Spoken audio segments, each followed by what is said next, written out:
अस्सलाम वालेकुम, कैसे हैं आप सब।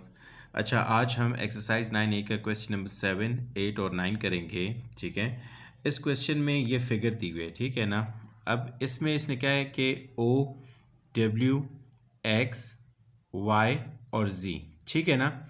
ये इन लोगों ने कुछ पॉइंट्स दिए हुए हैं। ये एक रेक्टेंगुलर पिरामिड है, ठीक है, जिसमें इन लोगों ने कुछ वैल्यूज़ भी दी हुई हैं। सिंपल मैं आपको बताऊंगा कि इसमें हमने करना क्या है। इस को मैं अगर खोल दूं इस तरह, जिस तरह डब्बे को आप खोलते हो, ठीक है, इस तरह जब मैं खोलूंगा तो इसकी ये चीज़ बन जाएगी। इसकी बेस रेक्टेंगुलर शेप बन जाएगी और बाकी ये ट्रायंगुलर शेप होंगे, ठीक है ना। और ये 56 है और ये 66 है, ये 32 है और ये 63 है। अब हमने क्या करना है जी, सबसे पहले हम इसको सॉल्व करेंगे। और सॉल्व कैसे करेंगे, हम सबसे पहले स्टार्ट लेंगे एरिया ऑफ ट्रायंगुलर फेस, ठीक है, ट्रायंगुलर फेस OWX, ठीक है ना। यहाँ पे अगर आप देखोगे तो OWX ये है, ठीक है, और यहाँ पे देखोगे तो ये है OWX ये, ठीक है ना। तो अब इसको जब हम लिखेंगे तो it will be 1/2 into base into height, ठीक है। तो इसका हो जाएगा 66 मल्टीप्लाई बाय 56 सेंटीमीटर स्क्वायर। अच्छा, अब इससे क्या आएगा जी, इसको जब हम सॉल्व करेंगे तो इससे आ जाएगा 1848 सेंटीमीटर स्क्वायर। तो ये जी area of triangular face OWX हो गया। अब हम दूसरा इसका जो पार्ट है उसको करेंगे एरिया ऑफ ट्रायंगुलर फेस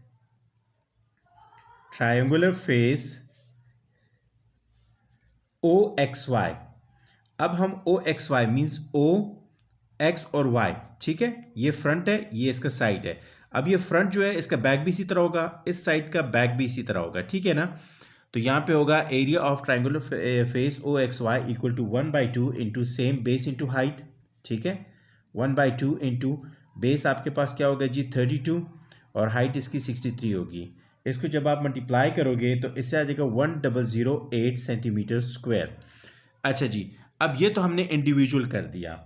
अब हम क्या करेंगे जी, अब हम जो रेक्टेंगुलर है बेस, इसको हम करेंगे दिस वन, इसका भी हम एरिया मालूम करते हैं। तो अब हम लिखेंगे area of rectangular base, area of rectangular base equal to, तो वो होता है लेंथ मल्टीप्लाई बाय ब्रेथ होता है या लेंथ मल्टीप्लाई बाय ब्रेथ होता है, ठीक है ना। तो यहाँ पे हो जाएगा 66 मल्टीप्लाई बाय 32, इससे आ जाएगा जी 2112 सेंटीमीटर स्क्वायर। ये तो जी आगे इंडिविजुअल, ठीक है ना। अब हमने क्या करना है जी, हमने लिखना है टोटल सरफेस एरिया जो क्वेश्चन में उसने कहा हुआ है। तो हम इधर लिखेंगे total surface area of pyramid is equal to, अब इसको मैं 2 से मल्टीप्लाई करूंगा और लिखूंगा area of OWX plus 2 into 2 multiply by area of OXY plus, और इधर मैं लिखूंगा जो रेक्टेंगुलर है उसको मैं लिखूंगा 2112 सेंटीमीटर स्क्वायर, ठीक है ना। तो ये हो जाएगा एरिया ऑफ रेक्टेंगुलर।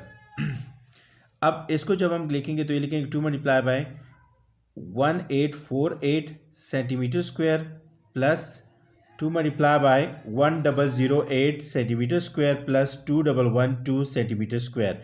अच्छा, इन सब को जब आप कैलकुलेट करोगे तो इन सब से आपका आंसर आएगा 7824 सेंटीमीटर स्क्वायर। ये रिक्वायर्ड आंसर है इसका। तो क्वेश्चन नंबर 7 में आपको उसने टोटल सरफेस एरिया का कहा था। इसमें हमने क्या किया जी, इस फिगर को, ये आप समझ लें कि ये इस तरह खड़ा हुआ है, ठीक है ना फिगर। इसको जब हम डब्बे की तरह जब इसको खोलेंगे, ठीक है, तो ये इस शेप में आ जाता है। तो जब इस शेप में आ जाएगा तो पहले हमने रेक्टेंगुलर इसका फाइंड किया एरिया, फिर इसका फाइंड किया और फिर रेक्टेंगुलर बेस का किया। ये और ये सेम है, ये और ये सेम है, ठीक है ना। तो हमने क्या किया जी, इसको मल्टीप्लाई बाय 2 कर दिया, इसके आंसर को भी मल्टीप्लाई बाय 2 कर दिया और इसको हमने ऐड कर दिया। तो ये total surface area of pyramid आ जाएगा जो रिक्वायर्ड आंसर है, ठीक है। अब हम क्वेश्चन नंबर 8 की तरफ चलते हैं। इसमें कह रहे हैं एक glass paper weight is in the shape of solid pyramid with a square base of length 6 cm and a height of अच्छा, अब इसमें लेंथ और हाइट दी हुई है और कहा हुआ है कि given that the density of the glass, density भी दी हुई है। अब फाइंड क्या करना है, find the mass of 4 identical paper weight. ठीक है, अब इसको हमने फाइंड करना है। तो सिंपली हम यहाँ पे लिखेंगे, स्टार्ट करते हैं। सिंपल हम यहाँ पे लिखेंगे जी सबसे पहले वॉल्यूम ऑफ पेपर वेट। अच्छा जी, वॉल्यूम ऑफ पेपर वेट जो हो जाएगा वो हमारे पास क्या होगा, 1/3 into base area into height. ठीक है, अच्छा जी, तो ये हो जाएगा 1/3 इंटू बेस एरिया, यहाँ पे हमारा हो जाएगा 6 और यहाँ पे हो जाएगा हाइट हमारी क्या हो जाएगी, वॉल्यूम ऑफ हाइट। अच्छा, ये 6 मल्टीप्लाई बाय 6 होगा। ठीक है, क्योंकि लेंथ है तो 6 मल्टीप्लाई बाय 6। ठीक है, इसको जब 2 दफ़ा मल्टीप्लाई करेंगे तो बेस एरिया आ जाएगा। क्योंकि पेपर है तो ये रेक्टेंगुलर शेप में या स्क्वायर शेप में होगा, तो इसको आप 2 दफ़ा मल्टीप्लाई करोगे और इसके साथ हाइट जो होगी वो हो जाएगी 7 सेंटीमीटर। अच्छा, इसको जब आप कैलकुलेट करोगे तो इससे आ जाएगा 84 सेंटीमीटर क्यूब। अच्छा, अब इसमें हमने क्या करना था, लिखना था mass of 4 paper weight equal to, तो यहाँ पे हम लिखेंगे volume of 4 paper weight multiply by density. ठीक है, ये हो जाएगा मल्टीप्लाई बाय डेंसिटी हो जाएगा। तो ये हो जाएगा वॉल्यूम ऑफ 4 पेपर, तो ये हो जाएगा 4 मल्टीप्लाई बाय 84। ठीक है, इंटू 3.1, ये डेंसिटी हो जाएगी, तो इससे आ जाएगा 1041.6 ग्राम। तो ये हमारे पास जी मास आ जाएगा 4 पेपर वेट का। तो ये क्वेश्चन 8 हो गया है। अब हम क्वेश्चन 9 करेंगे। क्वेश्चन नंबर 9 में कह रहे हैं a solid pentagonal pyramid has a mass of 500 gram. It is made of a material with a density of 6 gram per centimeter cube given that the base area of the pyramid is 30 centimeter square. अब इधर हमें base area भी दिया हुआ है, तो हमने क्या करना है जी, सबसे पहले वॉल्यूम ऑफ पिरामिड हम फाइंड करेंगे, उसके बाद उसको फाइंड करने के बाद हमने हाइट फाइंड करनी है। ठीक है, बेस एरिया गिवन है, तो सबसे पहले हम लिखेंगे volume of pyramid equal to mass of pyramid divided by density. ठीक है, जब आप वॉल्यूम ऑफ पिरामिड को फाइंड करोगे, अगर मास ऑफ पिरामिड आपको दिया हुआ है उसको डेंसिटी पे डिवाइड कर दोगे तो आपके पास वॉल्यूम आ जाएगा। तो ये आपको 500 दिया हुआ है इधर। ठीक है, क्वेश्चन में दिया हुआ है, ये आपका मास है, मास ऑफ पिरामिड है। इसको जब हम डेंसिटी पे डिवाइड कर देंगे तो इससे हमारे पास वॉल्यूम आ जाएगा। तो 500 divided by 6 is equal to 83 1/3 centimetre cube. इसके बाद नेक्स्ट स्टेप में हम क्या करेंगे, वॉल्यूम ऑफ पिरामिड हम लिख लेंगे, जिसका फॉर्मूला है 1/3 into base area into height है।